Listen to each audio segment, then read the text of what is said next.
Take two.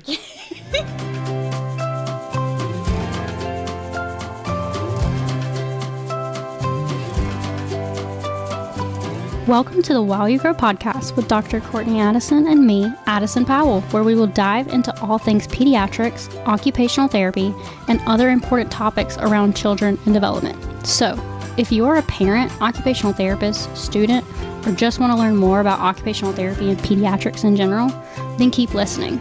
For more information on the podcast and to follow us on social media, take a look in the show notes. Let's get started. All right, welcome to the While You Grow podcast. Again, I'm Addison. And I'm Dr. Addison. All right, and today we have Jordan, who is an early interventionist. Jordan, you want to tell us a little bit about you? Yeah, so I've been in EI, early intervention, for about 2.5 years. Wow, I didn't know it was that long. It's been so much fun. So much fun. Straight out of college. Where'd you go to college? Newberry College, actually. Okay. Okay. So you went to Newberry, and then you became an EI. And are you from Lawrence? From Clinton? Where are you from? Yep. No, I want to say born and bred, but I was born in Spartanburg. But raised in Clinton. Went to Clinton High. Graduated. Went to Newberry. Stayed home most of the time. And I've just been in Lawrence County. Awesome. So what got you into early intervention? You kind of told us a little bit, but tell us. Yeah, I've always kind of wanted to work with kids, and going into college, I was like, I don't know if I want to work with kids. I got a degree in psychology, and after, going through everything, I majored in psych, and then I double minored in criminal justice and sociology. Okay. So I was like, I think I want to go into like drug rehabilitation, long-term plan. Like I want to work with prisoners, like psychiatric hospitals, like the whole, very different from what I'm doing. And then I found Tiny Feet, and I was like, you know what? I'll try it. And I fell in love with it. So Tiny Feet is the early intervention company that we use personally for Mason, our 2-year-old. And early intervention companies, they help with a lot of different things. Tiny Feet has, the shout out to Tiny Feet, has been a godsend. Jordan wasn't our first EI. Actually, we had Sarah before, but then we lucked into Jordan too. We both had really good EIs. So talk a little bit about the role of EI that you have in this community and kind of what a day-to-day looks like for you. Yeah, so in Lawrence County, we actually only have 3 early interventionists. As far as Tiny Feet goes, there are other companies, but we cover all of Lawrence County. I've centralized kind of most of my kids in the Clinton and Lawrence area, but we go as far as Gray Court, Fountain Inn, all the way up to like Waterloo, Cross Hill, and we do community visits. We're home-based originally, but we can also do like daycare visits, community visits, parks. I've gone to the Children's Museum a lot. The easiest way I explain early intervention to people who don't know what it is pretty much I get to play with kids all day. And like it is a lot deeper than that, but it's a play-based kind of education building thing. Gotcha. What kind of diagnoses do you see as an early intervention in this or in your repertoire? Yeah, most of my kids have an autism diagnosis. That's kind of where I've really honed in at. I love my kids with autism, but along with autism, I've got kids with speech delays, kids with gross motor delays, fine motor delays. I personally don't have any, but we also work with like medically complex kids and like kids with Down syndrome, kids with feeding tubes, all of that fun stuff. But I'm mostly in with my kids with autism. Yay. And talk maybe a little, for the people who don't literally know anything about early intervention, what how do you get in early intervention? How does that get started and the importance of it? Yeah, I know, like, as a career or, like, for a family? For a family. Okay, so we're contracted through the state. So if a parent is having concerns, like maybe, you know, their kid's not saying as many words, or like they're not walking when they should be, or you have autism concerns, I think the first step is, you know, talk to your pediatrician. If they see major concerns, they will refer the family to BabyNet. So that's through the state. After going through all of the intake with BabyNet, they will pick a list of providers. A lot of people don't know too much about early intervention, so they don't quite know which providers to pick. And then it's kind of whoever can accept the referral will accept the referral and start visits. And we meet, most of my kids, we meet once a week, so 4 times a month. Right. For kids. And you guys help, one of the things that I have loved about what you guys provide is the resources. Not only did you help me get OT referrals, but you also helped with speech referrals, physical therapist, ABA, but also providing community resources of like different events, different outreaches, different providers. I know you have been with us through the process of when Mason was evaluated for autism and all those things, and just really helpful with those resources. So talk a little bit about, you know, because you guys do so much, how do you know exactly what you do? It's a lot. It's so much. The service coordination part, like connecting you guys to resources and community resources, is so much fun for me. It's probably one of my favorite things about this job, because this is, you know, the town that I grew up in. So, like, I know everything really well. And I know what events are going on. Like, I see them, you know, on Facebook, Instagram, any kind of social media. And it's just so much fun to be like, yeah, I know exactly where this place is. This is what you'll do. This is how it's going to go. And I feel like a lot of my families find that really comforting, to find somebody who not only lives here, but, like, knows, like, is from here. Oh, I think that is the best thing, especially with working with you. It's just like, all right, like, you know, in kind of a rural community, it's like, who do you know and who's good, or who would you recommend? And word of mouth is just such a big marketing tool. But talk a little bit, I guess, of how would you explain what you do inside of, like, a family visit? Like with Mason, what do you talk about what you do with them, or the family trainings, and how it's unique to us, our family? Yeah, absolutely. Family training is, you know, right there in the name. We train the family to build connections and build competency, is kind of how we word it, with the child, so that essentially I can work myself out of a job.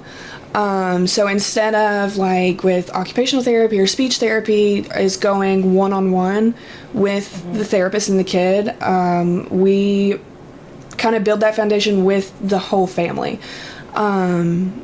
So I'm kind of working with mom, working with dad, to show them, hey, here's what you can do, let's try doing it, and then I offer my feedback. And so that it's more so, like, in the kids' perspective, it's, oh, mom and dad are showing me these things, not this random person coming into my house showing me these things. So I'm kind of more of like a behind the scenes type thing, like strengthening the family to strengthen the child. That's really important. And can you talk a little bit about how closely do you work with OTs, PTs, speech therapists, and talk about that kind of collaboration? Yeah, I love my therapists. I have, and especially in Lawrence County, there's not a lot of any kind of therapy. I think we have 2 main occupational therapists, maybe 3 on a good day. Speech therapy, there's 2. Physical therapy, there's only 1 provider that I really use. So it's super important to build those connections. I talk to my therapists every single day. A lot of my therapists, we work with the same kids. Well, obviously, but, like, different kids I have the same therapist with. Right. So I'm constantly talking to them. They are phenomenal. Absolutely. Yeah, I know some of your therapists really well, so it's good. Being in the rural community too, is it, I guess, in terms of like getting parent involvement and those kinds of things, what are strategies, like we have a lot of OT students out there, like would you give a student or give other therapists on engaging the parents into those family trainings, but also while coordinating with other therapies and therapists? Like I know you get recommendations from OTs and speech and hey, let's work on these sounds, let's focus on, just thinking about Mason, let's focus on the T sound, let's focus on different things. How are you that bridge with all of that together? Yeah, it's super, like I said, a lot of families don't know until they know. And so in the example like with Mason, if you didn't know anything about OT and OT or speech or whatever said, hey, let's work on this thing, like let's work on the T sounds. The therapist coming to me and explaining, hey, we need to work on this because of X, Y, and Z. Then I take that information and carry it over to the family and say, hey, OT is recommending this because of X, Y, and Z. If we can get this kid to do this, here's what he'll be able to do in the future. So kind of I apply a lot of real world examples to a lot of things because I get confused by OT language sometimes. So I will ask therapists, I'm like, hey, dumb it down for me a little bit. Right. I just get so confused, and they lay it out very simple, and then I can take that and lay it out very simple for the family so that they're able to understand it and apply kind of how it'll help the kid. Absolutely. Yeah. Yes. I guess the other question, so I want to kind of bridge a little bit. I know you're going in to get your master's in ABA. What kind of drove you to do that? And like, what are you looking to bring ABA back into this community? Because there's not many providers. Talk a little bit about that journey. Yeah, I have truly fell in love with my kids with autism. Like many do. I could go on and on and on about my kids with autism. They're so funny, and and it's so fun to like watch their brains tick. And like I have severe ADHD myself, so I understand a different way of thinking. So it's so cool to see how each individual kid with autism thinks, because it's never the same. Like if I give 3 blocks to a kid, one kid's gonna stack them up, one kid's gonna stack them sideways, another kid might throw them across the room, and like it's so much fun. It's never predictable. Like, and I think that's so fun about the job is every day is something different. Like I'm not stuck in a routine of working the same job over and over and over, doing the same thing. Every day is something different with these kids, and it's phenomenal to like be able to witness. I had one little girl who was just completely nonverbal. She had autism, and what made her start talking was Miss Rachel. Like her parents would play Miss Rachel all day, every day, and that's how she picked up words. And now she's like speaking in sentences. So it's just phenomenal to see like what different things will help a kid learn skills, because they teach me all kind of different things that'll work. Like, and it's just like playing and like figuring out, hey, let's try this. Oh, he hates it. Well, we won't do it again. Or like, I don't think this will work, and then it works. Right. And it's so much fun. And I think with ABA in Lawrence County, there are no providers. Like we have to, I think the closest ones are in like, Greenville County, Malden, and then like Columbia area, which I don't do too much with Columbia. That's a lot of commute for a family. There's some in like Greenwood, but not, I think there's like one, Project Hope. Right. But I want to have it centralized like in Lawrence County, because my Lawrence County families are so important to me, and they have really kind of driven me to like motivate me to go get my master's. And I think it's a cool way to like give back to my community, but also do something important. Like I love it. That's so Awesome. And, we talked a little bit about where you work with the kid. I know natural environment is the big thing even as OTs, it's not always feasible, but we want to work in that natural environment, which for a lot of kids is the home, but you also said you go to the daycare. Can you talk a little bit from an EI perspective why natural environment is so important? I think it's important because that's where the kid's most comfortable. And I think it's different for every kid. I think some kids do well in the natural environment, and I think some kids get a little bit too comfortable. I agree with that. In home, and even if it's not, necessarily in their living room, like if we go to the grocery store or like Walmart, it's different enough for them to be like, what's going on, but not too different to where they can't function and we can't have an effective visit. So like I said, I do the Children's Museum all the time. I love going there. Mason's gonna be jealous that you didn't take him to the Children's Museum. I want to take him to Big Air. I feel like he would love it. He probably would. Bet. He would. He'd have a blast. Yes. Well, we want to just thank you for your time and just really appreciate your commitment to this community.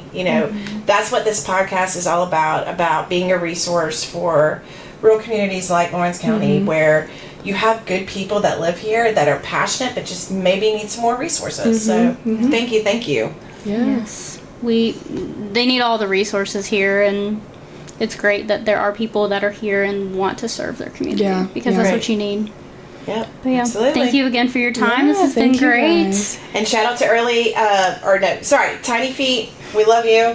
Love them. All right, have a great day. Bye. Thanks for listening to the While You Grow podcast. If you learned something on this episode, please like, share, and comment. Join us next time as we dive into all things pediatrics, occupational therapy, and other important topics around children and development.